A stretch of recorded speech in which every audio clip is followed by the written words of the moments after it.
Hello friends, welcome to S Prakash classes.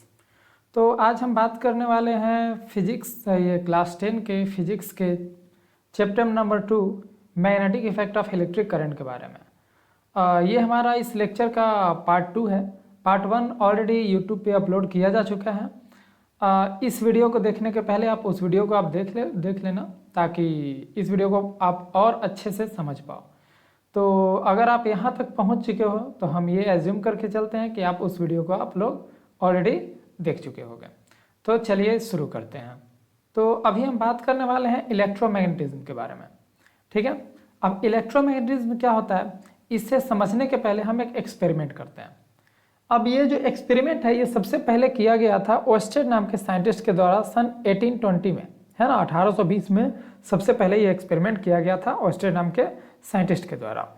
तो इस experiment में किया क्या गया, चलिए इस बात पे हम गौर करते हैं। हमें क्या करना है, तो एक इस तरह से एक सर्किट बनाना है ना। जैसे इस सर्किट में यहाँ पे बैटरी हो गया और ये एक हमारा कंडक्टर है, स्ट्रेट कंडक्टर है। ये किसी चीज़ का हो सकता है, कॉपर का हो सकता है, चाहे किसी भी चीज़ का हो सकता है। ये स्विच हो गया। ये जो कंडक्टर है इसे ना नॉर्थ साउथ डायरेक्शन में रखना है, ठीक है। इसके जस्ट बगल में हमें कंपास निडल रखना है।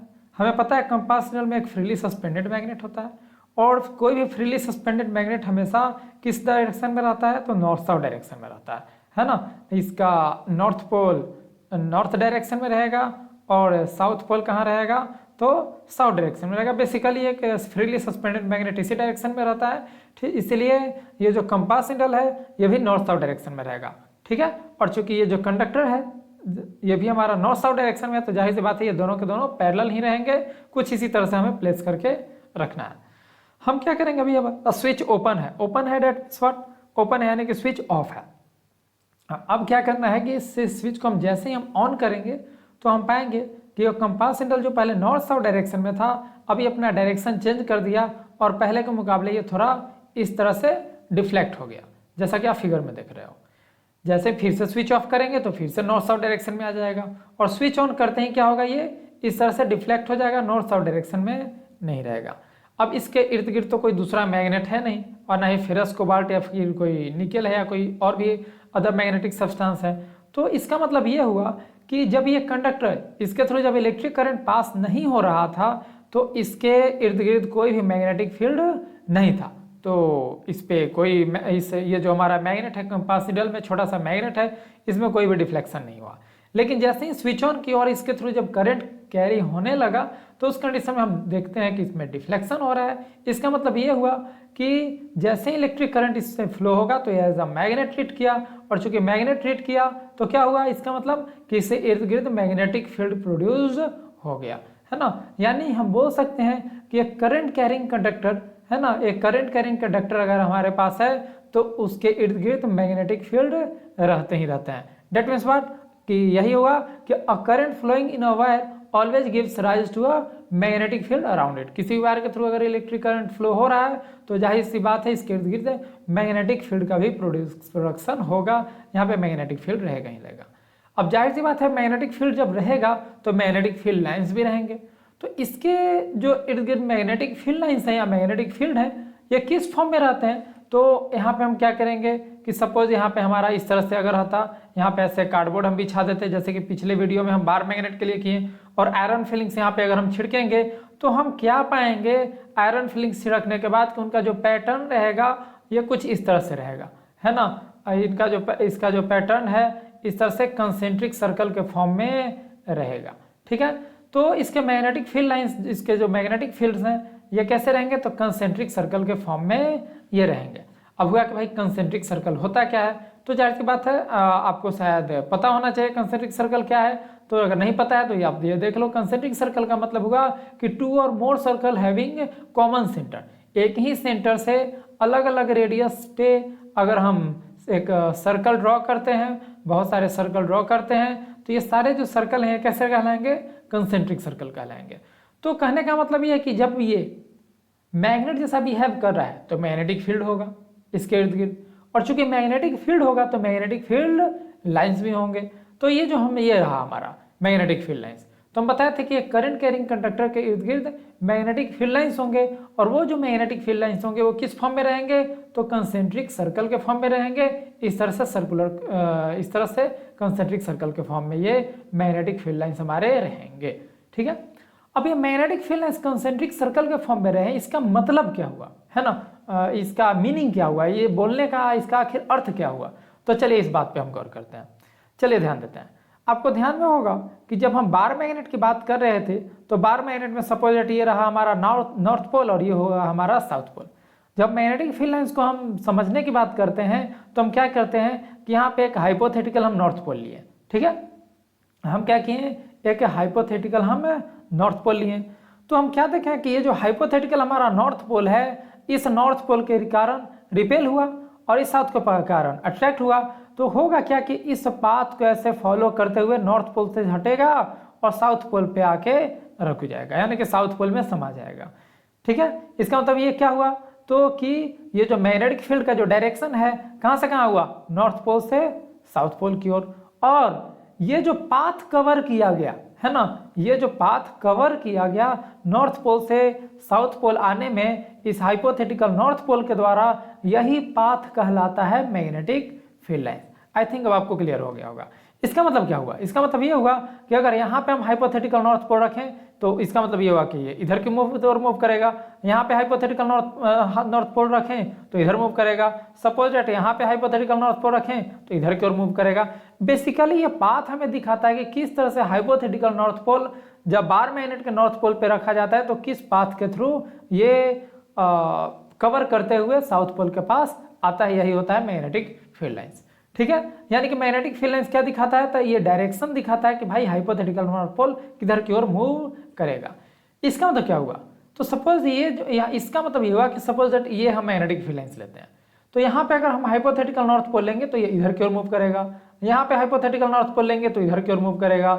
यहाँ पे हाइपोथेटिकल नॉर्थ पोल लेंगे तो इधर की ओर मूव करेगा। बेसिकली इसका जो बेसिक अंडरस्टैंडिंग है वो यही है। ठीक है, अब हाइपोथेटिकल नॉर्थ पोल यहाँ पे अगर रखेंगे तो इस तरह से मूव करेगा, यानी कि अगर हाइपोथेटिकल हम नॉर्थ पोल रखें तो इस तरह से कंसेंट्रिक सर्कल में जिस भी सर्कल में आप रखो उसी में ऐसे मूव करेगा। इस तरह का हम एजम्पशन रख सकते हैं।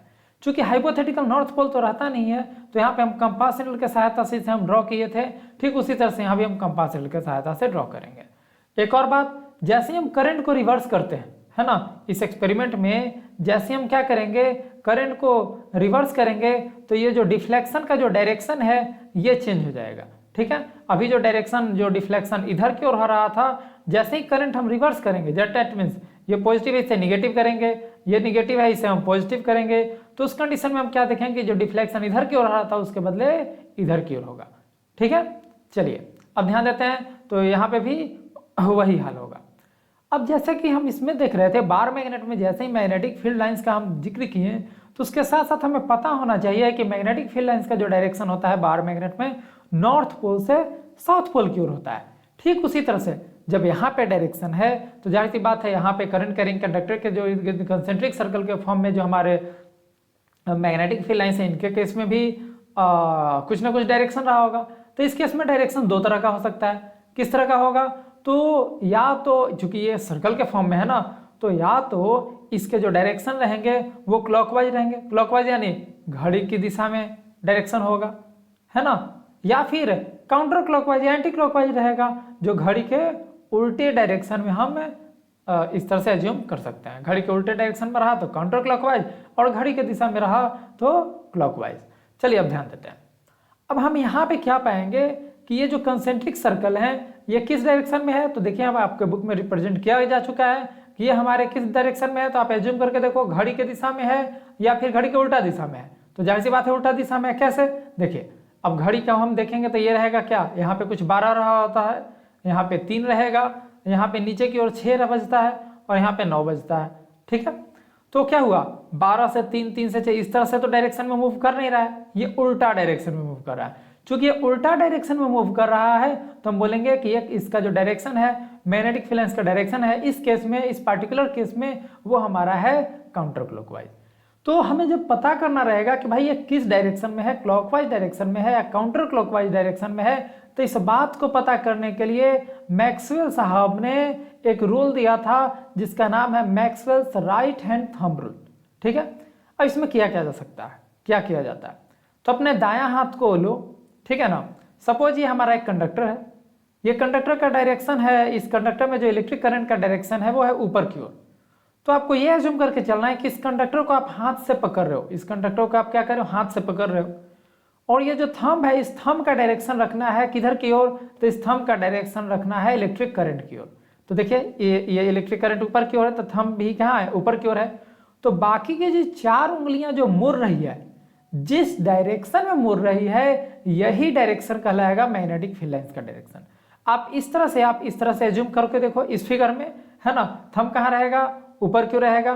तो बाकी जो उंगलियां हैं, देखिए बाकी उंगलियां क्या होगा, इधर की ओर, यानी इस तरफ से डायरेक्शन में ये शो कर रही है बाकी चारों उंगलियां। तो हम क्या देख रहे हैं कि इस डायरेक्शन में रहा, तो जो डायरेक्शन हमारा ये है काउंटर क्लॉकवाइज। हाँ, अगर हम करंट को रिवर्स कर दें, यानी कि जो ये एक ऊपर की ओर करंट जा रहा था इस बार नीचे की ओर करें, तो क्या होगा, तो उस कंडीशन में डायरेक्शन क्या रहेगा, तो देखिए ये थंब है, ये करंट के डायरेक्शन में है नीचे की ओर, तो ये जो चारों उंगलियां हैं कुछ इस तरह से है, तो इस तरह से जा रही है, तो किस डायरेक्शन में है, क्लॉकवाइज है काउंटर क्लॉकवाइज, काउंटर क्लॉकवाइज कैसे, तो देखिए इस तरह से घड़ी में रहता है ना, 12 बज गया, यहाँ पे 3 बजेगा, यहाँ पे 6 बजेगा, यहाँ पे 9 बजेगा, तो इस तरह से ये क्लॉकवाइज डायरेक्शन में आया। ठीक है, तो कहने का मतलब ये है कि Maxwell's right hand thumb rule की सहायता से हम ये देख सकते हैं कि भाई मैग्नेटिक फील्ड लाइंस का डायरेक्शन क्या रहेगा, क्लॉकवाइज रहेगा या फिर काउंटर क्लॉकवाइज रहेगा।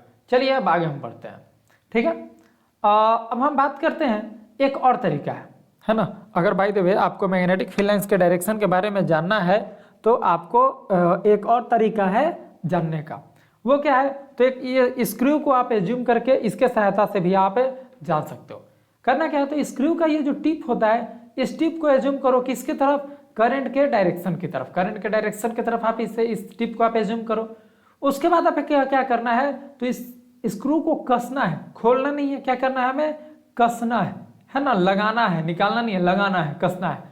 तो जिस डायरेक्शन में आप कसने के लिए इसे घुमाते हो वही डायरेक्शन कहलाएगा मैग्नेटिक फील्ड लाइंस का डायरेक्शन। ओके, अब एक और बात, अब ये जो हम मैग्नेटिक फील्ड के बारे में हम जाने, ठीक है, इसकी 2 प्रॉपर्टी क्या रहेंगी, तो नंबर 1 डायरेक्शन तो खैर हम लोग जान गए, ये किस बात पे डिपेंड करेगी, किन बातों पे ये डिपेंड करेगी, इसके मैग्नेटिक फील्ड किन बातों पे डिपेंड करेंगे, इस बात पे हम अब गौर करते हैं। तो नंबर 1 जिस बात पे ये डिपेंड करेगा वो है करंट, करंट जिसे हम आई से डिनोट करते हैं। तो अगर करंट को हम बढ़ाएंगे तो जाहिर सी बात है मैग्नेटिक फील्ड का जो स्ट्रेंथ रहेगा वो बढ़ेगा, है ना, मैग्नेटिक फील्ड का जो मैग्नीट्यूड रहेगा, जो स्ट्रेंथ रहेगा वो बढ़ेगा। ठीक है, लेकिन और करंट को अगर घटाएंगे तो मैग्नेटिक फील्ड का जो स्ट्रेंथ रहेगा वो कम होगा। पहली बात किस बात पर डिपेंड की, तो करंट पर डिपेंड की, है ना, करंट अगर बढ़ाएंगे यानी कि directly proportional to the current passing through the wire, current के ऊपर डिपेंड की। दूसरा कौन सी बात पर, दूसरी बात कौन सी है जिसपे यहाँ पे मैग्नेटिक फील्ड डिपेंड करेगा, तो वो हमारा है रेडियस, है ना, रेडियस रहेगा, यानी कहने का मतलब डिस्टेंस। इस वायर से जितना हम दूर जाएंगे, जितना दूर जाएंगे उतना ही मैग्नेटिक फील्ड का जो स्ट्रेंथ है वो कम होगा, और जितना नजदीक रहेंगे उतना ही मैग्नेटिक फील्ड का स्ट्रेंथ ज्यादा होगा। यानी हम बोल सकते हैं कि inversely proportional to the distance of the point from the wire. कहाँ किस पॉइंट पे आप देख रहे हो वहां पे आप देखो, अगर दूरी ज्यादा है तो मैग्नेटिक फील्ड का स्ट्रेंथ कम रहेगा, और दूरी अगर कम है तो मैग्नेटिक फील्ड का जो स्ट्रेंथ है वो ज्यादा होगा। ठीक है, अब नेक्स्ट देखते हैं। तो वो जो बात हुई ये तो हुआ करंट कैरिंग कंडक्टर के लिए, है ना, कि करंट कैरिंग कंडक्टर है तो इसके इर्द गिर्द किस तरह के मैग्नेटिक फील्ड या फिर मैग्नेटिक फील्ड लाइंस होते हैं। अब हम बात करते हैं magnetic field pattern due to a current carrying loop. ठीक है ना, एक लूप है, लूप यानी एक सर्कुलर लूप हम लेंगे। तो हम क्या देख रहे हैं कि इस तरह का एक हम सर्किट बनाएंगे, ठीक है, इस तरह का हम एक सर्किट बनाएंगे। यहाँ पे हमारा ये बैटरी हो गया, ठीक है, अब यहाँ पे प्लस से आया, इस तरह से एक सर्कुलर लूप बनाएंगे, और लूप बना के यहाँ पे होगा, ये हमारा कार्डबोर्ड है, कुछ इस तरह से हम एज्यूम करेंगे। अब हम क्या करेंगे, तो ध्यान दीजिएगा ये सर्कुलर लूप है तो हमें बस 2 ही हिस्सा को लेना है, एक हिस्सा यहाँ वाला लेना है और दूसरा हिस्सा इस तरफ वाला लेना है। अब दोनों हिस्से को देखेंगे तो हम क्या पाएंगे कि इधर की ओर ये जो हिस्सा लिए हैं एक एज ए स्ट्रेट कंडक्टर हम इसे एज्यूम कर सकते हैं जिसका डायरेक्शन कहाँ की ओर है, ऊपर की ओर है। और ये ऐसे भी है कि हम एक स्ट्रेट कंडक्टर एज्यूम कर सकते हैं जिसका डायरेक्शन इलेक्ट्रिक करंट का कहाँ है, नीचे की ओर है। इसमें इलेक्ट्रिक करंट का डायरेक्शन ऊपर और इसमें इलेक्ट्रिक करंट का डायरेक्शन नीचे। अब यहाँ पे हम करेंगे अप्लाई करेंगे राइट हैंड थंब रूल। जैसे ही यहाँ पे right hand thumb rule apply करेंगे कुछ इस तरह से, ठीक है, तो हम क्या पाएंगे कि इसका जो इलेक्ट्रिक करंट का डायरेक्शन है ये काउंटर क्लॉकवाइज में जा रहा है। जाहिर सी बात है इलेक्ट्रिक करंट ऊपर की ओर है, तो इलेक्ट्रिक करंट जब ऊपर की ओर था तो इसका जो मैग्नेटिक फील्ड का जो स्ट्रेंथ, जो मैग्नेटिक फील्ड का जो डायरेक्शन था वो किधर की ओर था, इस तरह से था, काउंटर क्लॉकवाइज, घड़ी के उल्टी दिशा में। ठीक उसी तरह से यहाँ भी है, घड़ी की उल्टी दिशा में काउंटर क्लॉकवाइज के डायरेक्शन में इस तरह से हमें मैग्नेटिक फील्ड लाइंस मिलता है। ठीक है, और अब यहाँ पे एक और बात देखते हैं, जब यहाँ पे इलेक्ट्रिक करंट नीचे की ओर है तब क्या होगा, तो फिर से यहाँ पे राइट हैंड थंब रूल अपनाएंगे। राइट हैंड थंब रूल अपना कर जब यहाँ पे देखेंगे तो क्लॉकवाइज डायरेक्शन में इलेक्ट्रिक करंट का मैग्नेटिक फील्ड लाइंस का डायरेक्शन हमें मिलता है। कब, जब इलेक्ट्रिक करंट नीचे की ओर हो रहा है तब तो हम क्या देखेंगे कि जो मैग्नेट, जब हम यहाँ पे मैक्सवेल का राइट हैंड थंब रूल लगाएं तो हम क्या पाएंगे कि मैग्नेटिक फील्ड लाइंस को जो डायरेक्शन है वो किधर की ओर है, क्लॉकवाइज डायरेक्शन में है, यानी कि घड़ी की दिशा में है। ठीक है, जैसा कि इस फिगर में हमें देखने को मिला था। तो अब हम इस फ्रेम में देखें, क्या करेंगे, हम इस फ्रेम में देखेंगे, यानी कि इस लूप के अंदर हम देखेंगे तो हम क्या पाएंगे कि सारे के जो फील्ड लाइंस है एक ही डायरेक्शन में है, सब नीचे से ऊपर की ओर जा रहा है। हालांकि इसे नीचे से ऊपर एज्यूम हमें नहीं करना है, ये बाहर से अंदर करना है। यानी कि आपको क्या एज्यूम करना है कि ये जो है ये लूप है और ये जो फील्ड लाइंस है ये बाहर से अंदर की ओर जा रहा है। बाहर से कहाँ जा रहा है, अंदर की ओर जा रहा है। यानी कि यूँ समझो कि एक आप अपने ये जो आप मोबाइल में देख रहे हो या कंप्यूटर में देख रहे हो, लैपटॉप में देख रहे हो, टैब में देख रहे हो, आप जहाँ भी इस वीडियो को देख रहे हो आप इस तरह से जूम करो कि स्क्रीन में आप सपोज डेट एक बड़ा सा पेन ऐसे एक पेन हम अंदर की ओर डाल रहे हैं। ठीक उसी तरह से यहाँ भी होगा कि जो फील्ड लाइंस है ये बाहर से अंदर की ओर जा रहे हैं।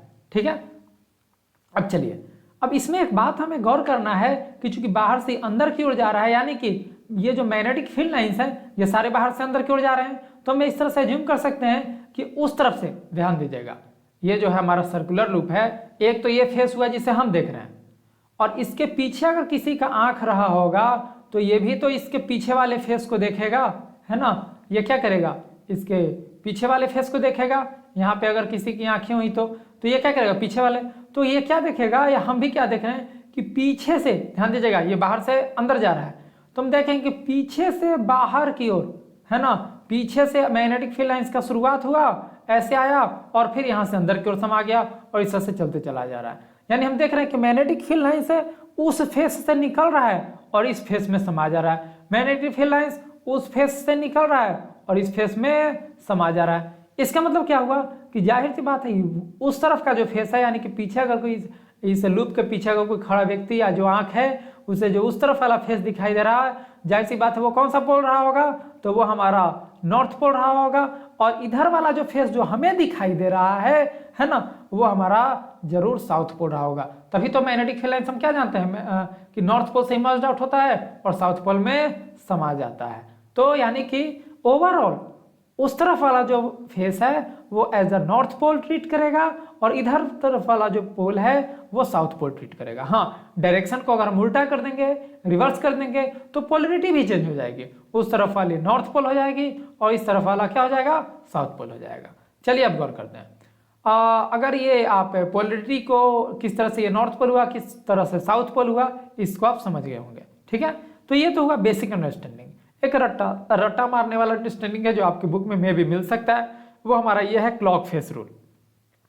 ये क्या बताता है कि अगर इलेक्ट्रिक करंट का डायरेक्शन, ठीक है, एक लूप में अगर क्लॉकवाइज है तो जिस फेस को हम लोग देख रहे हैं वो रहेगा साउथ पोल, यानी सामने वाला रहेगा साउथ पोल और इसके पीछे वाला जो रहेगा वो नॉर्थ पोल रहेगा। ठीक है, इसके पीछे वाला क्या रहेगा, हमारा नॉर्थ पोल रहेगा और सामने वाला साउथ पोल रहेगा। ठीक उसी तरह से अगर एक करंट कैरिंग लूप है, अगर इसका डायरेक्शन काउंटर क्लॉकवाइज है तो उस कंडीशन में सामने वाला फेस हमारा नॉर्थ पोल रहेगा और पीछे वाला जो पोल है हमारा साउथ पोल रहेगा। तो खैर ये तो रट्टा मारने वाली चीज है, आप याद रख सकते हैं। अगर आप मैग्नेटिक फील्ड को एज्यूम करते हैं, मैग्नेटिक फील्ड लाइंस को एज्यूम करते हैं, तब आपको इस अंडरस्टैंडिंग पे नहीं आना है, आपको यहीं से काम हमारा चल जाएगा। चलिए अब हम आगे बढ़ते हैं। अब हम बात करने वाले हैं magnetic field due to solenoid. अब सोलेनॉइड क्या होता है, तो आप देख सकते हैं अपने स्क्रीन पे ये क्या होगा, तो कुछ इस तरह से रहेगा, ठीक है ना। सोलेनॉइड इस तरह से स्प्रिंग टाइप में ऐसे रहेगा। अगर सोलेनॉइड को आप गौर से देखोगे तो ये और कुछ खास नहीं रहेगा, ये कम्बिनेशन ऑफ बहुत सारा लूप रहेगा, है ना। बहुत सारे लूप का ये क्या हमारा है, कम्बिनेशन है। जैसे इस सोलेनॉइड में देखिए एक हमारा लूप ये हो गया, दूसरा लूप हमारा कुछ इस तरह से यहाँ पे हो गया, तीसरा लूप हमारा ये हो गया, ये हमारा पहला लूप था। इस तरह से जो चौथा लूप है हमारा ये हो गया, ठीक है। पांचवा लूप हमारा ये हो गया। तो हम क्या देख रहे हैं कि अगर सोलेनॉइड की अगर बात करें तो ये और कुछ नहीं होगा, ये रहेगा कॉम्बिनेशन ऑफ मेनी लूप्स, है ना। बहुत सारे लूप, 2 और मोर लूप्स का अगर कॉम्बिनेशन हो गया तो यही हो जाएगा हमारा क्या, सोलेनॉइड। हम कुछ इस तरह से हम इसे ट्रीट कर सकते हैं, उसमें हमें कोई प्रॉब्लम नहीं आने वाली है, ठीक है। तो अगर इससे हम इस तरह से लपेट कर और हम क्या करेंगे कि एक एंड को बैटरी के पॉजिटिव से जोड़ेंगे, दूसरे एंड को निगेटिव से जोड़ेंगे, और जैसे ही हम स्विच ऑन करेंगे तो ये वाला जो हिस्सा है, ये वाला जो पार्टिकुलर हिस्सा है, ये as a bar magnet treat करने लगेगा, ठीक है ना। चूंकि ये बार मैग्नेट जैसा ट्रीट करेगा तो जाहिर सी बात है इसका जो एक एंड है ये नॉर्थ पोल जैसा बिहेव करेगा, और दूसरा जो एंड है वो कैसा बिहेव करेगा, साउथ पोल की तरह बिहेव करेगा, और पहला एंड नॉर्थ पोल की तरह बिहेव करने लगेगा। और हमें पता है कि मैग्नेटिक फील्ड लाइंस का जो डायरेक्शन होता है वो नॉर्थ से शुरू होता है और साउथ में खत्म हो जाता है। तो ये नॉर्थ से साउथ की ओर इसका डायरेक्शन मिलेगा। नॉर्थ से कहाँ रहेगा, साउथ की ओर, नॉर्थ से कहाँ रहेगा, साउथ की ओर रहेगा। यही है हमारा बेसिक बात किसके बारे में, तो सोलेनॉइड के बारे में, ठीक है। और एक और बात कि एक्चुअली में बार मैग्नेट में भी, जैसे हम बार मैग्नेट यहाँ पे हम एज्यूम करते हैं, सपोज ये हमारा नॉर्थ पोल है और ये हमारा साउथ पोल है, तो बार मैग्नेट में हम क्या देखते हैं कि मैग्नेटिक फील्ड लाइंस कहाँ से शुरू हो रहा है, नॉर्थ से शुरू हो रहा है, साउथ में समा जा रहा है, नॉर्थ से शुरू हो रहा है, साउथ में समा जा रहा है, ठीक है ना। लेकिन ये बाहर की बात है, बाहर में डायरेक्शन है नॉर्थ पोल से साउथ पोल की ओर, लेकिन अंदर में रहता है साउथ पोल से नॉर्थ पोल की ओर, ठीक है ना। तो हम क्या देख रहे हैं, अंदर में क्या हो रहा है, साउथ पोल से नॉर्थ पोल की ओर है, साउथ पोल से नॉर्थ पोल की ओर है। दैट मीन्स ये जो मैग्नेटिक फील्ड लाइंस है ये कंटिन्यूअस होते हैं। कैसे रहते हैं, ये कंटिन्यूअस होते हैं, ब्रेकिंग नहीं होते हैं। तो अंदर में क्या हुआ हमारा, साउथ पोल से नॉर्थ पोल की ओर मैग्नेटिक फील्ड लाइंस का डायरेक्शन हो गया, ये आपस में पैरेलल होते हैं। इसका मतलब क्या हुआ कि बाहर के मुकाबले मैग्नेटिक फील्ड का जो स्ट्रेंथ रहेगा वो अंदर रहेगा, क्योंकि यहाँ पे मैग्नेटिक फील्ड लाइंस का जो कंसंट्रेशन है वो पैरेलल है, और कंसंट्रेशन हमारा काफी हद तक हाई है। तो ये हो गया हमारा मैग्नेटिक फील्ड लाइंस, है ना। बार मैग्नेट के बारे में हम लोगों ने देख लिया, ठीक है। अब ये जो बार मैग्नेट का जो मैग्नेटिक फील्ड का जो स्ट्रेंथ है ये किन किन बातों पे डिपेंड करेगी, तो जो पहली बात है वो है हमारा number of turns in the solenoid. जाहिर सी बात है, इस फिगर को अगर हम देखें तो 5 लूप का ये कॉम्बिनेशन है ना। अगर ज्यादा लूप का कॉम्बिनेशन रहेगा तो जाहिर सी बात है मैग्नेटिक फील्ड का स्ट्रेंथ ज्यादा होगा। यानी सपोज दैट पहले नंबर ऑफ टर्न्स यानी कि इसे लोकल लैंग्वेज में बोला जाए तो लपेटा, है ना, कितना लपेटे, ऐसे लपेटा हुआ है, कितना लपेटा है, ठीक है। तो उसी तरह से कितना बार इसे लपेटा गया है, सपोज इसे 5 बार लपेटा गया, डेट मीन्स 5 टर्न्स, ठीक है। नेक्स्ट और सोलेनॉइड में हम क्या करेंगे, 10 टर्न्स ले लेंगे, तो जाहिर सी बात है इसके मुकाबले 2 गुना इसका मैग्नेटिक फील्ड का स्ट्रेंथ बढ़ जाएगा, है ना। अगर 15 रहा तो 3 गुना, यानी कि जितना गुना हम नंबर ऑफ टर्न्स बढ़ाते जाएंगे, जितना हम मल्टीपल करते जाएंगे, उतना ही हमारा मैग्नेटिक फील्ड का जो स्ट्रेंथ है, जो मैग्नीट्यूड ऑफ मैग्नेटिक फील्ड है, वो हमारा बढ़ते चला जाएगा। यानी पहला फैक्टर यही है नंबर ऑफ टर्न्स, जिसपे हमारा सोलेनॉइड का मैग्नेटिक फील्ड डिपेंड करेगा। दूसरा रहेगा स्ट्रेंथ ऑफ करंट। करंट कैसा है ना, करंट क्या रहेगा, तो करंट अगर ज्यादा रखेंगे तो मैग्नेटिक फील्ड लाइंस का जो स्ट्रेंथ है, मैग्नेटिक फील्ड का जो स्ट्रेंथ है, जो मैग्नीट्यूड है, वो ज्यादा रहेगा। अगर करंट कम रहा तो कम रहेगा, ठीक है। उसी और क्या रहेगा, तो तीसरा जो कोर मटेरियल पे डिपेंड करेगा। आप इसके बीच में कोई कोर मटेरियल रख सकते हो, जैसे कि अगर सॉफ्ट आयरन को रखोगे तो क्या होगा, मैग्नेटिक फील्ड इसका पहले के मुकाबले बढ़ जाएगा। इसके बदले अगर बाय द वे आप गोल्ड, सिल्वर या बिस्मथ रखते हो तो घट भी जाएगा। तो इन बातों पे डिपेंड करेगी।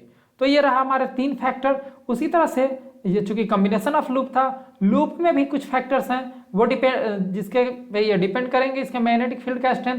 तो नंबर 1 इलेक्ट्रिक करंट, जैसे कि यहाँ पे इलेक्ट्रिक करंट पे डिपेंड कर रहा है, ठीक उसी तरह से यहाँ पे भी इलेक्ट्रिक करंट के ऊपर डिपेंड करेगा। अगर करंट ज़्यादा तो लूप के केस में भी मैग्नेटिक फील्ड का स्ट्रेंथ ज़्यादा रहेगा, अगर करंट कम तो मैग्नेटिक फील्ड का जो स्ट्रेंथ रहेगा वो कम रहेगा। दूसरी बात है जो डिपेंड करेगी वो किस चीज़ पे रहेगी, तो वो रहेगी रेडियस पे। रेडियस पे कैसे रहेगी, तो inversely proportional to radius of the circular loop, circular loop के रेडियस के भी ऊपर भी डिपेंड करेगी। ठीक है, अब हम आगे बढ़ते हैं। अब हम देख रहे हैं इलेक्ट्रोमैग्नेट। ये जो बार मैग्नेट है, इसी बार मैग्नेट जैसा ट्रीट करा है, सोलेनॉइड है। सोलेनॉइड में अगर हम यहाँ पे एक सॉफ्ट आयरन को रख दिए तो ये बिल्कुल मैग्नेट जैसा काम करेगा, और इसे हम प्रॉपर वे में एज हम इलेक्ट्रोमैग्नेट भी हम बोल सकते हैं। ठीक है, तो जैसे हम सॉफ्ट आयरन को रखें तो इलेक्ट्रोमैग्नेट हो गया। तो इलेक्ट्रोमैग्नेट भी किस बात पर डिपेंड करेगा, तो जाहिर सी बात है number of turns of the coil, है ना। जस्ट अभी देखें करंट है ना, मटेरियल कौन सा आप बीच में रख रहे हो वो हो गया, और इसके अलावे ये जो एयर गैप है नॉर्थ पोल और साउथ पोल के बीच में, इस पे भी डिपेंड करेगा, इस पे ये इन्वर्सली प्रोपोर्शनल रहेगा। अगर ये एयर गैप ज़्यादा है तो जाहिर सी बात है मैग्नेटिक फील्ड का जो स्ट्रेंथ रहेगा वो कम रहेगा, अगर एयर गैप कम है तो मैग्नेटिक फील्ड का जो स्ट्रेंथ रहेगा वो ज़्यादा रहेगा, यानी कि इन्वर्सली प्रोपोर्शनल है। अब शायद आपको समझ में नहीं आया होगा ये बात, तो चलिए इसे अच्छे से समझते हैं। सपोज दैट ये हमारा बार मैग्नेट है, तो बार मैग्नेट के केस में सपोज दैट ये इस तरह से बार मैग्नेट है, या फिर आप इसे सोलेनॉइड भी एज्यूम कर सकते हो कि इस तरह से यहाँ पे ऐसे नंबर ऑफ टर्न्स यहाँ पे कॉपर वायर ऐसे लपेटा हुआ है। तो ये हुआ हमारा सपोज नॉर्थ पोल है, और ये वाला जो पोल है हमारा साउथ पोल है, ये वाला एंड जो हमारा है साउथ पोल है। ठीक है, तो हम देख रहे हैं कि यहाँ से यहाँ तक साउथ से नॉर्थ तक का ये जो डिस्टेंस है वो काफ़ी ज़्यादा है। हाँ, अगर हम क्या करेंगे कि इसी को अगर हम हॉर्सू मैग्नेट की तरफ अगर हम लेकर देखें, कैसे हम करेंगे, हॉर्सू मैग्नेट जैसा अगर हम लेकर करेंगे तो उस कंडीशन में क्या होगा, हॉर्सू मैग्नेट की तरह अगर लेकर हम चलेंगे, हॉर्सू मैग्नेट की तरफ यानी कि कुछ इस तरह से हम लेकर चलेंगे, तो उस कंडीशन में देखिए है तो वही मैग्नेट, लेकिन इसे क्या किया गया, नॉर्थ पोल और साउथ पोल को काफ़ी हद तक नज़दीक लेकर आ गया। ये जिसके बीच इनके बीच में जो एयर गैप है वो काफ़ी हद तक कम हो गया है। तो हम क्या देखेंगे कि पहले के मुकाबले इसका जो मैग्नेटिक फील्ड का जो स्ट्रेंथ है वो काफ़ी हद तक बढ़ जाएगा। तो यही रीजन है कि इलेक्ट्रोमैग्नेट में हम ज़्यादातर क्या इस्तेमाल करते हैं, तो ज़्यादातर इस्तेमाल करते हैं हम लोग हॉर्सू मैग्नेट इस्तेमाल करते हैं, यानी कि जो भी हम मैग्नेट इस्तेमाल करते हैं वो हॉर्सू शेप का होता है। जो भी हम सॉफ्ट आयरन को रहे उसे भी हम हॉर्सू के शेप का ही हम लेकर चलते हैं। ठीक है, अब आगे बढ़ते हैं हम लोग। तो इन्हीं सब बातों पे इलेक्ट्रोमैग्नेट डिपेंड करता है। ठीक है, अब हम नेक्स्ट देखते हैं। तो ये तो हुआ हमारा इलेक्ट्रोमैग्नेट। पिछले चैप्टर बोल रहे हैं, पिछले वीडियो में इसके पार्ट 1 में हम बात किए थे परमानेंट मैग्नेट के बारे में, डेट मीन्स बार मैग्नेट के बारे में हम बात किए थे, और और अभी हम कुछ देर पहले इलेक्ट्रोमैग्नेट के बारे में बात कर चुके हैं। तो इन दोनों में हम थोड़ा कंपेरिजन करके देखते हैं, कंपेयर करके देखते हैं कि भाई क्या अंतर है इन दोनों में। तो नंबर 1 बात जो है बार मैग्नेट में क्या है कि एक परमानेंट मैग्नेट है ना। परमानेंट मैग्नेट में क्या होता है कि परमानेंट प्रॉपर्टी होती है। परमानेंट प्रॉपर्टी डेट मीन्स है कि ये अपना मैग्नेटिक जो प्रॉपर्टी है ये कभी लॉस नहीं करेगा। डेट मीन्स आपके मर्जी के ऊपर डिपेंड नहीं करेगा कि हाँ अब ये दिखाएगा मैग्नेट जैसा प्रॉपर्टी और नेक्स्ट ही टाइम मैग्नेट जैसा प्रॉपर्टी नहीं दिखाएगा। ये ऐसे ट्रीट नहीं होता है। ठीक है, ऐसे ट्रीट नहीं करेगा। सपोज ऐसे ये हमारा नॉर्थ पोल है और ये हमारा साउथ पोल है, तो उस कंडीशन में हम क्या देखेंगे, तो उस कंडीशन में हम देखेंगे यहाँ से नॉर्थ से साउथ की ओर आएगा, नॉर्थ से साउथ की ओर आएगा। कहने का मतलब मैग्नेटिक फील्ड, सॉरी हमें तो ये बताना नहीं चाहिए अभी फिलहाल के लिए। तो हम क्या देख रहे हैं कि हमें अगर ये नॉर्थ पोल या साउथ पोल है तो अगर हम यहाँ पे अगर हम मैग्नेट लाते हैं तो या तो अट्रैक्ट होगा या तो रिपेल होगा। ये अपना प्रॉपर्टी हमेशा शो करेगा, अपने इर्द गिर्द मैग्नेटिक फील्ड लाइंस हमेशा रखेगा। लेकिन इलेक्ट्रोमैग्नेट के केस में हम क्या देख रहे हैं, तो इलेक्ट्रोमैग्नेट के केस में हम देखेंगे कि ये जो मैग्नेटिक प्रॉपर्टी हमारे मर्जी के ऊपर डिपेंड करेगा, है ना। स्विच ऑन करेंगे मैग्नेटिक प्रॉपर्टी आ जाएगा, स्विच ऑफ करेंगे मैग्नेटिक प्रॉपर्टी चला जाएगा। लेकिन इस कंडीशन में ऐसा नहीं होता है। सेकंड है ना, इस कंडीशन में स्विच पे काम नहीं करेगा, मैग्नेटिक प्रॉपर्टी है तो भाई है। दूसरी बात, मैग्नेट जो परमानेंट मैग्नेट होते हैं वो comparatively weak force of attraction रखते हैं, यानी कि ये अट्रैक्ट तो करेंगे किसी भी लोहे को, निकेल को, कोबाल्ट को, लेकिन कंपैरेटिवली वीक फोर्स ही एग्जर्ट कर पाते हैं। लेकिन इलेक्ट्रोमैग्नेट में ऐसा नहीं है। इलेक्ट्रोमैग्नेट स्ट्रॉन्ग फोर्स अट्रैक्ट करते हैं, स्ट्रॉन्ग फोर्स ऑफ अट्रैक्शन इनके पास रहता है, बहुत ही हाई फोर्स के साथ ये अट्रैक्ट कर लेते हैं। तीसरी बात क्या है, तो जो स्ट्रेंथ ऑफ परमानेंट मैग्नेट है ये कैन नॉट बी चेंज्ड, ये कभी भी चेंज नहीं होगा, है ना। एक परमानेंट मैग्नेट है, इसका स्ट्रेंथ कभी भी नहीं चेंज होगा। अगर इसका मैग्नेटिक फील्ड का जो स्ट्रेंथ है जितना है उतना ही रहेगा, ना तो वो बढ़ सकता है ना ही वो घट सकता है, जो है सो है। लेकिन एक इलेक्ट्रोमैग्नेट के मैग्नेटिक फोर्स के स्ट्रेंथ को हम बढ़ा भी सकते हैं और घटा भी सकते हैं। अभी हम लोग देखें कि भाई करंट को हम क्या देखेंगे, यहाँ पे इलेक्ट्रोमैग्नेट है तो हम क्या देखें कि करंट को हम बढ़ा सकते हैं, बढ़ा घटा के इसके मैग्नेटिक फील्ड के स्ट्रेंथ को हम बढ़ा घटा सकते हैं, नंबर ऑफ टर्न्स को चेंज करके कर सकते हैं। क्या यहाँ पे मटेरियल हम यहाँ पे रिक्वायरमेंट है, सॉरी यहाँ पे जो कोर मटेरियल है उससे उस पर भी डिपेंड करता है, उससे भी हम चेंज करके कर सकते हैं। तो खैर ये बात की बात है, ठीक है। तो ये हो गया। और लास्ट बात क्या है, तो परमानेंट मैग्नेट में पोलैरिटी कभी भी चेंज नहीं होगी। पोलैरिटी जब भी रहेगी परमानेंट मैग्नेट में तो ये फिक्स रहेगी, है ना। अगर ये नॉर्थ पोल है तो ये नॉर्थ पोल ही रहेगा, अगर ये साउथ पोल है तो हमारा साउथ पोल ही रहेगा। लेकिन इलेक्ट्रोमैग्नेट में क्या रहेगा, पोलैरिटी चेंज हो जाती है, ठीक है ना।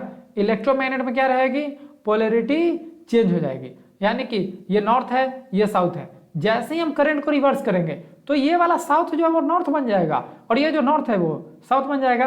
तो ये हुआ कुछ बेसिक बातें, यानी कि difference between permanent and temporary magnet, दोनों में क्या अंतर होता है इस बात पे हम देख लिए, ठीक है। अब हम देखेंगे इलेक्ट्रोमैग्नेट यहाँ का कुछ यूज, कि भाई इलेक्ट्रोमैग्नेट का क्या हमारा यूज होता है, ठीक है। तो ये तो खिलौना है, इस तरह से आप देख भी चुके हो। ये एक्चुअली में एक सोलेनॉइड है घर पे बनाया हुआ, ठीक है ना। ये सोलेनॉइड का यही चीज़ है, इसी का ये डायग्राम बनाया हुआ है, ठीक है। और यहाँ पे यूज हुआ तो इस तरह से हम देख सकते हैं। सपोज दैट एक आदमी है जो लोहे की कंपनी में किसी तरह की फैक्ट्री में काम कर रहा है, अब उसकी आंखों में लोहे का बुरादा चला गया। अब उसे निकालेंगे कैसे, है ना। तो इसे कैसे निकालेगा, तो डॉक्टर के द्वारा इसे निकाला जाएगा इलेक्ट्रोमैग्नेट के द्वारा। आंखों के पास इलेक्ट्रोमैग्नेट लेकर जाएगा, वो स्विच ऑन करेगा, जो भी लोहे का बुरादा रहेगा वो आंखों से बाहर आ जाएगा। हाँ, इसे हम लोग नहीं कर सकते, इसे जाहिर सी बात है डॉक्टर लोग ही कर पाएंगे, ठीक है। ये हुआ हमारा। और ये हमारा जो पीक में ये जो ट्रेन है ये मैग्नेटिक लेविएशन ट्रेन बोला जाता है ना, मैग्नेटिक लेविएशन ट्रेन। तो ये भी हमारा कुछ मैग्नेटिक पोलैरिटी पे ही काम करता है। जैसे ये हमारा ट्रैक हो गया, है ना, इसमें व्हील नहीं होता है, इसमें सिंगल व्हील रहता है, ठीक है। तो खास करके जैसे ट्रेन में बहुत सारे व्हील्स होते हैं वैसा इसमें कुछ नहीं रहता है। जैसे ही मैग्नेटिक प्रॉपर्टी को यहाँ पे जो इलेक्ट्रोमैग्नेट है जिसे ऑन किया जाता है तो दोनों के दोनों सिमिलर पोल पे आ जाता है। सपोज डेट ये जो ट्रैक है ये नॉर्थ पोल पे है तो इसका ये जो बेस है ये भी हमारा नॉर्थ पोल पे रहेगा, और उस कंडीशन में क्या होगा, दोनों के दोनों रिपल्सन होगा और ये थोड़ा ट्रैक से ऊपर की ओर उठ जाता है, जिससे जो फ्रिक्शन होते हैं इन दोनों के बीच में जो फ्रिक्शन होना चाहिए था वो नहीं होगा, वो फ्रिक्शन बहुत बहुत कम हो जाएगा, ठीक है।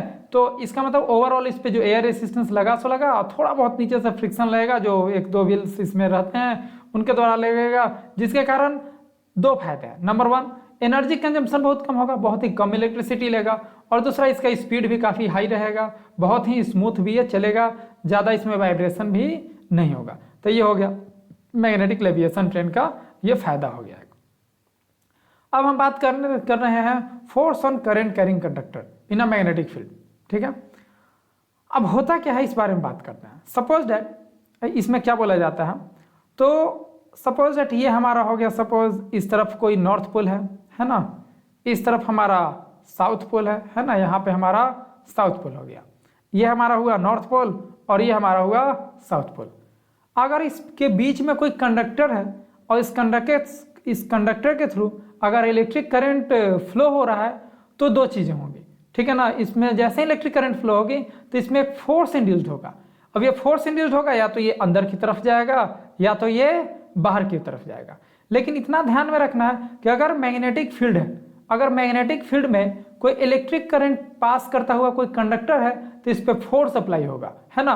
ये फोर्स या तो इस तरह से अंदर की ओर होगा या तो फिर ये बाहर की ओर होगा, ठीक है ना। यानी कि ये कंडक्टर बाहर की तरफ फेंकाएगा या फिर अंदर की तरफ फेंकाएगा, ठीक है, ये होगा।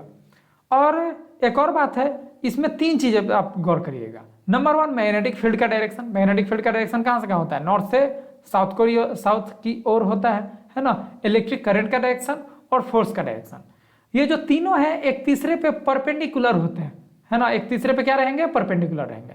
जैसे ये हुआ सपोज दैट मैग्नेटिक फील्ड का डायरेक्शन, ये जो हुआ ये हमारा करंट का डायरेक्शन हुआ, है ना, आई से डिनोट करते हैं, और ये हुआ हमारा फोर्स का डायरेक्शन। तो हम क्या देख रहे हैं कि तीनों एक तीसरे के परपेंडिकुलर है, ये वाला इसके साथ परपेंडिकुलर है, ये जो ठीक है ये वाला जो है इसके साथ परपेंडिकुलर है, और ये वाला हमारा इसके साथ परपेंडिकुलर है। ओके, तो ये तीनों के तीनों एक तीसरे के ऊपर परपेंडिकुलर होते हैं। ठीक है, अब हम आगे बढ़ते हैं। हाँ, और हाँ, इस फोर्स के अगर हमें डायरेक्शन को अगर चेंज करना है तो हमें दो बातें करनी होगी, या तो इलेक्ट्रिक करंट को रिवर्स करना होगा, या फिर इसके ये जो मैग्नेट है इसके पोलरिटी को भी हम लोग चेंज करके कर सकते हैं। खैर, आई थिंक कुछ बातें आपको समझ में आई होंगी, कुछ बातें समझ में नहीं भी आई होंगी। तो चलिए इसे हम एक डायग्राम के थ्रू अच्छे से समझते हैं। तो ये रहा हमारा डायग्राम। तो जो भी हम देख रहे हैं उसे हम इस डायग्राम पे समझने की कोशिश करें। तो हमें कुछ इस स्ट्रक्चर पे हमें ध्यान देना होगा, तो ध्यान दीजिएगा, ये हम इस सर्किट पे हमें ध्यान देना होगा। तो यहाँ पे हमारा ये हुआ बैटरी, ठीक है, ये हुआ हमारा बैटरी, ये वायर है, ये जाएगा यहाँ पे एक सपोर्ट में यहाँ पे जुड़ा हुआ है। इस सपोर्ट के पास एक फ्लेक्सिबल जॉइंट है, ध्यान दीजिएगा, यहाँ पे दो सर्कुलर टाइप यहाँ पे आपको स्ट्रक्चर दिखाई रहा होगा। ये हमारा फ्लेक्सिबल जॉइंट है जिससे ये आराम से इस तरह से मूव कर सके, ये जो वायर हमारा है। फ्लेक्सिबल जॉइंट के बाद एक यहाँ पे कॉपर वायर है जिसके थ्रू इलेक्ट्रिक करंट पास होगा। ये जो है, ये जो कॉपर वायर है, नीचे हमारा एक है बाउल, नीचे क्या है हमारा एक बाउल है। बाउल में हमारा मरकरी है ना, बाउल में हमारा क्या है, मरकरी है ना, यहाँ पे क्या है, मरकरी Hg, बाउल में हमारा मरकरी है। अब इस बाउल में मरकरी की इस पार्ट पे यहाँ पे जाके ये वायर बस टच हुआ है, जुड़ा हुआ नहीं है। ये जो वायर है ये जाकर इस बाउल में, ये इस बाउल के में जो मरकरी रखा हुआ है इस पे ये बस टच है, बस ठीक। दूसरे हिस्से से वायर यहाँ से निकाला गया है, और निकाल तो यहाँ पे आपको स्विच दिखाई दे रहा होगा, और इस तरह से आकर बैटरी के जो निगेटिव टर्मिनल है उससे जुड़ा हुआ है। अब होता क्या है, तो हमें पता है कि अगर मैग्नेटिक फील्ड है और मैग्नेटिक फील्ड में एक करंट कैरिंग कंडक्टर है तो इस पर एक फोर्स एग्जर्ट होता है ना। अभी हम ये थ्योरी देखे हैं कि अगर मैग्नेटिक फील्ड में अगर बाय द वे कोई करंट कैरिंग कंडक्टर है तो इसके ऊपर एक मैग्नेटिक फोर्स एग्जर्ट होता है। तो हम क्या किए कि जैसे ही हम यहाँ पे स्विच ऑन किए, जैसे हम क्या किए, स्विच ऑन किए, तो हम देखेंगे कि इस कंडक्टर पे एक फोर्स एग्जर्ट होगा। ठीक है, इस कंडक्टर पे क्या हुआ, फोर्स एग्जर्ट होगा। जैसे अगर हम ये एज्यूम करके चलते ये फोर्स बाहर की ओर है तो बाहर की ओर फोर्स एग्जर्ट हुआ। जैसे ही ये बाहर आएगा, यानी कि यहाँ से मरकरी से ये छूटकर ये ऊपर, ये बाहर की ओर आ गया। जैसे ही ये बाहर की ओर आया तो जाहिर सी बात है सर्किट ओपन हो गया। अब यहाँ पे कोई करंट पास नहीं हो रहा है। तो जैसे ही यहाँ पे करंट जब फ्लो हुआ तो मैग्नेट जैसा ट्रीट किया ये, ठीक है ना। हमें पता है कि कोई भी इलेक्ट्रिक कंडक्टर है, सॉरी कोई भी कंडक्टर है, अगर उसके थ्रू इलेक्ट्रिसिटी पास हो रही है तो हम क्या पाएंगे कि इसके इर्द गिर्द मैग्नेटिक फील्ड होता है ना। इसके इर्द गिर्द क्या रहेंगे, मैग्नेटिक फील्ड रहेंगे। जैसे ही स्विच ऑन किए हम तो ये हट गया बार, यहाँ पे आ गया। अब इसके थ्रू चूंकि कोई भी इलेक्ट्रिक करंट फ्लो नहीं हो रहा है तो ये जो मैग्नेट ट्रीट नहीं करेगा, और फिर से ग्रेविटेशनल फोर्स के कारण ये आएगा और फिर से Hg में, है ना, इस मरकरी में जाकर टच होगा। जैसे ही मरकरी में टच होगा तो फिर से इलेक्ट्रिक करंट फ्लो होगा, क्योंकि सर्किट हो गया क्लोज। फिर से इलेक्ट्रिक करंट मतलब कि फ्लो होगा, और फिर से इस पर क्या होगा, एक फोर्स इंड्यूस्ड होगा, और ये बाहर की ओर आया, बाहर की ओर आएगा। फिर ये क्या होगा, मैं ग्रेविटेशनल फोर्स के कारण जाएगा, इसमें टच होगा। टच होते ही क्या होगा, इसमें इलेक्ट्रिक करंट फिर से इंड्यूस्ड होगा, है ना, इसमें इलेक्ट्रिक करंट फिर से फ्लो हुआ। फिर से ये क्या होगा, बाहर की ओर से झटका लगेगा। और जैसे घड़ी का जो पेंडुलम होता है, आप घड़ी में पेंडुलम देखोगे कुछ इस तरह से होता है, जैसे ये ऐसे ऐसे ऐसे मूव करते रहता है, ठीक उसी तरह से ये लगातार इस तरह से ऐसे मूव करते जाएगा। टच होगा, इस पर झटका लगेगा, बाहर की ओर आएगा। फिर क्या होगा, ग्रेविटेशनल फोर्स के कारण फिर यहाँ पे जाएगा, वापस टच होगा, फिर से इस पे मैग्नेटिक फोर्स प्रोड्यूस होगा, है ना, इस पे एग्जर्ट होगा, और फिर ये बाहर की ओर आएगा। और ये सिलसिला लगातार चलते चला जाएगा, ये पेंडुलम टाइप मूव करते रहता है। ठीक है, ये हो गया। अब इसमें एक बात आती है कि भाई इस पे जो फोर्स इंड्यूस्ड होगा ये बाहर की ओर होगा या ये अंदर की ओर होगा, इस बात को हम लोग कैसे पता करेंगे। तो इस बात को पता करने के लिए हमारे पास एक क्या है, तो फ्लेमिंग्स का लेफ्ट हैंड रूल यहाँ पे आता है।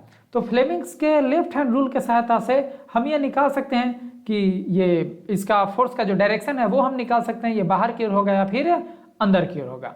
ठीक। तो फ्लेमिंग्स का लेफ्ट हैंड रूल देखते हैं। आप अपने लेफ्ट हैंड को लो और अपने उंगलियों को कुछ इस तरह से प्लेस करो, ठीक है। इस तरह से प्लेस किया जाता है ताकि ये तीनों उंगलियां आपस में परपेंडिकुलर रहे, यानी कि 90 डिग्री का एंगल बनाए, जैसे कि आप अपने फिगर में देख सकते हो। अपने उंगलियों को जब आप करके देख रहे हो तो ये जो थंब है ये बताता है फोर्स ऑन द कंडक्टर, ये फोर्स का डायरेक्शन बताता है ना, जिधर की ओर फोर्स अप्लाई होगा, है ना, जिधर की ओर फोर्स एग्जर्ट होगा उसके डायरेक्शन को कौन बताएगा, ये हमारा थंब बताएगा। जो इंडेक्स फिगर है, इंडेक्स फिगर बताता है मैग्नेटिक फील्ड का डायरेक्शन, है ना। मैग्नेटिक फील्ड कहाँ से होता है, नॉर्थ से साउथ, तो ये वाला जो इंडेक्स फिंगर है ये स्टार्टिंग वाला कहलाएगा नॉर्थ, और ये जो टिप पॉइंट है ये रहेगा साउथ, तो नॉर्थ से साउथ ये डायरेक्शन बताएगा मैग्नेटिक फील्ड का। और जो हमारा मिडिल फिंगर है, मिडिल फिंगर क्या करेगा, तो ये डायरेक्शन ऑफ करंट बताएगा, है ना, ये करंट का डायरेक्शन बताएगा।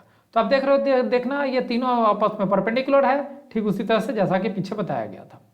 तो अब हम यहाँ पे हम निकाल कर देखेंगे कि भाई इस पे जो फोर्स एग्जर्ट हो रहा है ये बाहर की ओर था या अंदर की ओर था। अब हम इसे एज्यूम करते हैं। तो चलिए देखते हैं। जैसे हम उंगली को हम आप अपने बाएं हाथ को लो और उंगलियों को उसी तरह से प्लेस करो। चूंकि ये नॉर्थ पोल है और ये साउथ पोल है, तो हमें ये जो इंडेक्स फिंगर है हमें पता है कि मैग्नेटिक फील्ड दिखाता है, तो ये हो जाएगा हमारा नॉर्थ पोल और ये हो गया हमारा साउथ पोल। तो नॉर्थ से साउथ हमें मिल गया मैग्नेटिक फील्ड का डायरेक्शन। डायरेक्शन ऑफ करंट नीचे की ओर है, तो आप अपने उंगलियों को ये सपोज दैट आप अपनी उंगलियों को इस तरह से नीचे की ओर किए हुए होंगे, तो ये क्या हुआ, मैग्नेटिक फील्ड, ये इलेक्ट्रिक करंट का डायरेक्शन बताया। ये चूंकि नीचे की ओर है तो ये नीचे की ओर भी दिखाया, ठीक है।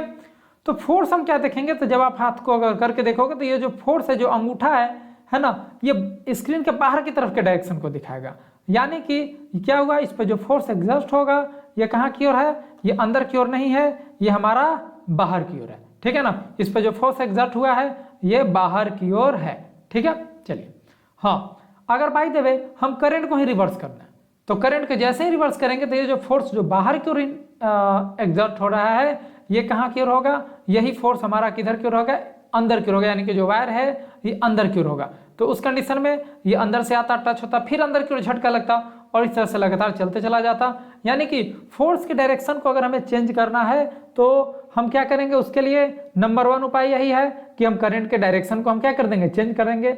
या फिर मैग्नेट के अगर पोलैरिटी को भी चेंज कर दें, यानी कि नॉर्थ है अगर इसे हम साउथ कर दें और ये साउथ है अगर इसे हम नॉर्थ कर दें, तो उस कंडीशन में भी क्या होगा, ये जो फोर्स का जो डायरेक्शन है, ये फोर्स का डायरेक्शन क्या हो जाएगा, चेंज हो जाएगा, है ना। फोर्स का डायरेक्शन क्या हो जाएगा, चेंज हो जाएगा। ये होगा बात। अब इसी थ्योरी पे आधारित, ये जो हम थ्योरी अभी हम पढ़े हैं, यही थ्योरी पे आधारित हमें पढ़ना रहता है इलेक्ट्रिक मोटर के बारे में, ठीक है ना, इलेक्ट्रिक मोटर के बारे में। तो इलेक्ट्रिक मोटर को आई डोंट थिंक कि ज़्यादा इंट्रोडक्शन देने की जरूरत है, लेकिन फिर भी हम दे देते हैं कि इलेक्ट्रिक मोटर क्या होता है। तो एक ऐसा डिवाइस है जो इलेक्ट्रिकल एनर्जी को मैकेनिकल एनर्जी में ट्रांसफर करता है। क्या करेगा, ये इलेक्ट्रिकल एनर्जी को मैकेनिकल एनर्जी में ट्रांसफर करेगा। अब जैसे ये मोटर है और इस मोटर को हम क्या करेंगे, यहाँ पे हम इलेक्ट्रिक करंट देंगे, इसमें क्या देंगे हम लोग, इलेक्ट्रिक करंट देंगे। तो ये क्या होगा, ये घूमेगा, यानी हम देंगे इलेक्ट्रिकल एनर्जी और इसका घूमना क्या हुआ, मैकेनिकल एनर्जी, यानी कि इलेक्ट्रिकल एनर्जी को मैकेनिकल एनर्जी में ट्रांसफर करेगा।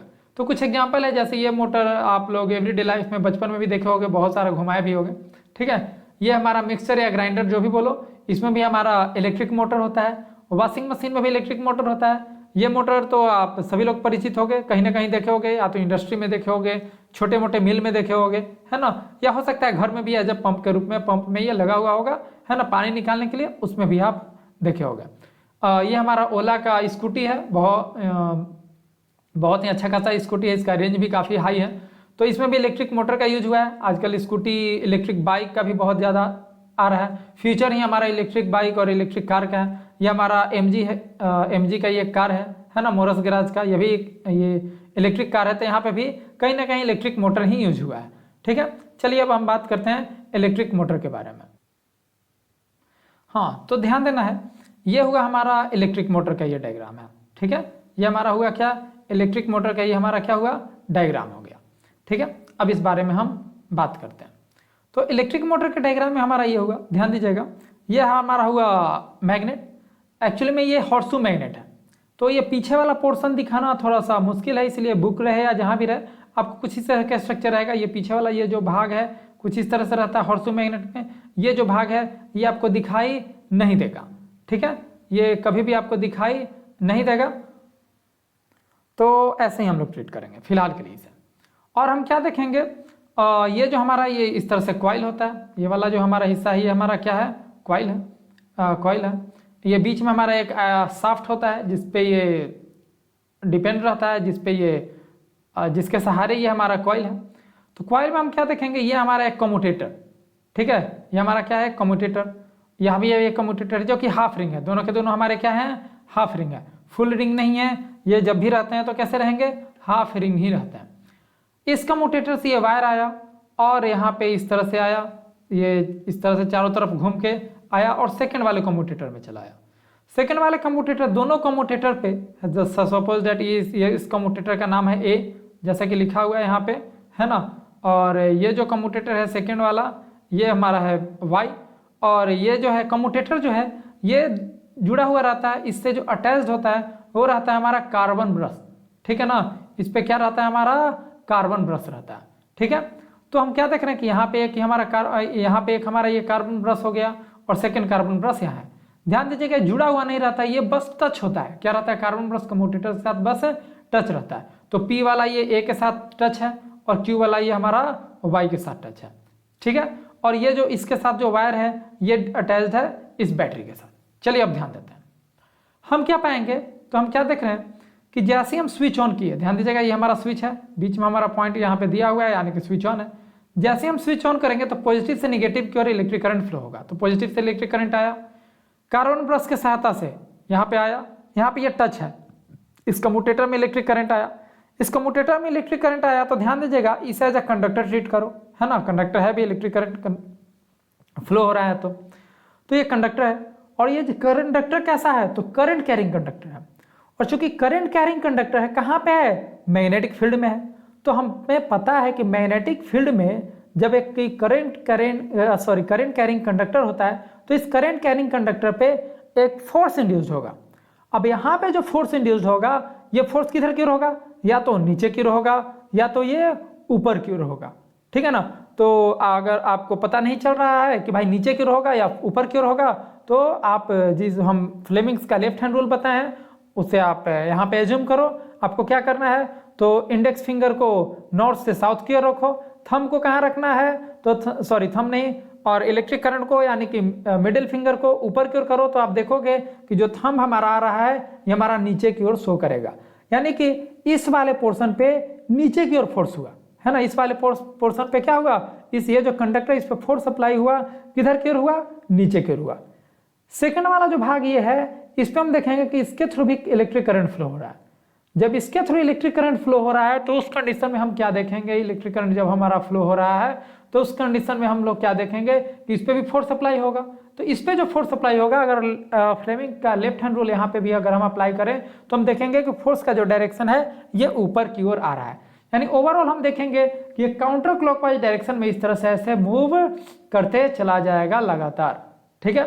ध्यान दीजिएगा ये हमारा है कम्यूटेटर। ये हाफ रिंग इसलिए है क्योंकि जब ये हिस्सा इधर की ओर आ जाए और ये जो हिस्सा है, ये जो वाई सेमी सर्कल जो यहाँ पे हमारा कम्यूटेटर है, जब ये इस तरफ आ जाए यानी कि जब अदला बदली हो जाए तो उस कंडीशन में भी direction of electric current same रहे, यानी कि डायरेक्शन ऑफ इलेक्ट्रिक करंट ऐसे ऊपर जा रहा है तो हमेशा इस तरफ वाले हिस्से में इस वाले कम्यूटेटर से ऊपर ही जाएगा। यानी कि ये जो फोर्स इस पे अप्लाई हो रहा है इस भाग पे हमेशा नीचे ही रहेगा और इस भाग पे हमेशा ऊपर ही रहेगा, क्योंकि डायरेक्शन ऑफ इलेक्ट्रिक करंट ना तो चेंज हो रहा है, ना ही पोलैरिटी चेंज हो रही है। तो जिसके रीजन से ये फिक्स है, ठीक है ना। फिक्स है मतलब कि इसके मूवमेंट का जो डायरेक्शन है वो हमारा फिक्स है। दूसरी बात, ये जो कार्बन ब्रश है ये कार्बन बस यहाँ पे टच रहता है, अगर अटैच रहेगा तो क्या होगा, ये लुठा जाएगा, लुठा के टूट जाएगा वायर। तो ये बस यहाँ पे टच होता है, ये क्या हो रहेगा, यहाँ पे बस टच रहेगा और ये कार्बन ब्रश यहाँ पे टच रहेगा। एक और बात क्वेश्चन ये रहता है कार्बन ब्रश है क्यों, तो रीजन ये है कार्बन ब्रश जो होता है वो बना हुआ रहता है ग्रेफाइट का, ठीक है। Graphite is good conductor of electricity, सबसे पहला बात कि गुड कंडक्टर ऑफ इलेक्ट्रिसिटी है। और चूंकि यहाँ पे फ्रिक्शन होगा और फ्रिक्शन होगा तो हीट प्रोड्यूस होगा, तो हमें पता है कि ग्रेफाइट जो होता है इसमें इसका जो मेल्टिंग पॉइंट है वो काफ़ी हाई होता है। ग्रेफाइट का जो मेल्टिंग पॉइंट है वो काफ़ी क्या होता है, हाई होता है। तो यही रीजन है कि हम लोग ग्रेफाइट यूज करते हैं, ठीक है। और एक और बात, आप क्वेश्चन आइए आप यहाँ अराइज होगा कि भाई यहाँ पे ग्रेफाइट कहीं हम क्यों यूज करेंगे, कोई मेटल भी तो यूज कर सकते थे। तो भाई मेटल जो भी हम मेटल यूज करेंगे, जैसे यहाँ पे कॉपर यूज करेंगे, तो उसमें ना पहला बात तो मेल्टिंग पॉइंट कम होगा। सेकंड बात, जो ग्रेफाइट होता है, आप 10th क्लास के जब कार्बेंस कंपाउंड चैप्टर पढ़ोगे तो आप देखोगे कि उसका जो स्ट्रक्चर होता है वो लेयर वाइज स्ट्रक्चर होता है, यानी कि वो एज अ लुब्रिकेंट टाइप में भी वो यूज होता है, यानी कि घिसेगा कम। लेकिन अगर मेटल हम यूज करेंगे तो वो ज़्यादा से ज़्यादा घिसने लगेगा। तो ये हुआ ओवरऑल हमारा इलेक्ट्रिक मोटर के बारे में यहाँ पे। आई थिंक अब आपको समझ में आ गया होगा। हाँ, तो हम क्या देख रहे हैं कि जो इलेक्ट्रिक मोटर है वो किन किन बातों पे डिपेंड करेगी। तो सबसे पहला बात, ये जो मोटर है इसके स्ट्रेंथ को हम लोग बढ़ा सकते हैं, घटा सकते हैं। तो किस तरह से हम बढ़ा सकते हैं या घटा सकते हैं, इस बारे में भी हम बात अभी करेंगे। तो जो नंबर 1 बात है ना, जो सबसे पहला बात है जिस पे हमें गौर करना चाहिए वो क्या है। तो सबसे पहला बात है नंबर ऑफ टर्न्स। ये जो कॉइल हमारा यूज हो रहा है इसमें कितने नंबर ऑफ टर्न्स हैं, ठीक है ना, कितने नंबर ऑफ हमारे टर्न्स हैं, इस बात पे डिपेंड करेगी, ठीक है ना, कि नंबर ऑफ टर्न्स है कितने हैं। सपोज दैट ये n नंबर ऑफ टर्न्स है ना, अगर 2 नंबर ऑफ टर्न्स रहे, 3 नंबर ऑफ टर्न्स है, 4 नंबर, जितना ज़्यादा नंबर ऑफ टर्न्स रहेगा उतना ही ज़्यादा पावर का ये हमारा इलेक्ट्रिक मोटर रहेगा। तो नंबर ऑफ टर्न्स पे डिपेंड करेगा, ठीक है ना।